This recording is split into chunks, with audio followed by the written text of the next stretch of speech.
বাপ সবাই বেলা ঈদ দিচ্ছে হাজার না শুয়ে অবস্থা শুয়ে আব্বা কি হয়েছে গেন্দা? 3-4 বছর তুমি আমার মার্কেট করার কথা ঘুরবার লাগছো মার্কেটিং করে দাও না কি তোর আরো 3-4 বছর আগে মার্কেট করে দিছি, সে আবার মার্কেট করা চাস না? না এবছর আমার মার্কেট করে লাগবে 3-4 বছর ধরে খালি ঘুরবার লাগছো মার্কেট করে দাও না খালি কত দিব দিব দিব দাও না মার্কেট করে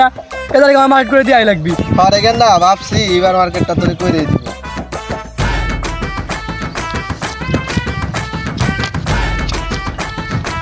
আব্বা মনে হয় আমার এদের মেলা টাকা দিবি রে মার্কেট করার জন্য তোর গেন্দা তোরে কিন্তু এই 5টা টাকা দিলাম, এই 5টা টাকা নিয়ে মার্কেট করতে যাবি, মার্কেট করে আর মাত্র 2 টাকার মার্কেট করবি আর বাদ বাকি 3 টাকা ফেরত আনবি, কারণ তোর বাইরে দেওয়া লাগবে 1 টাকা আর 2 টাকার বাজার করতে হবি। খুব সাবধান, বর্তমান কিন্তু ছিনতাইকারীরা টাকা পয়সা ছিনতাই করে নিয়ে যায়, সাবধানে পকেটে ভরে নিবি আর 3 টাকা ভালো ভাই ফেরত আইনে আমার হাতে দিবি, টাকা ভাঙ্গিস না, বুঝছিস বাজান? তুমি আমার 5 টাকা দিছো তুমি আমার বাপ না তুমি আমার শালা দিছি আজকে বাপ শালা করে খেলারে শালা গেলা গ্রাম বলে মানুষের মার্কেট করে ওই 5টা দেয়া ওই 5টা আমার আল্লাহ দিচ্ছে ওর সাহস করে বলো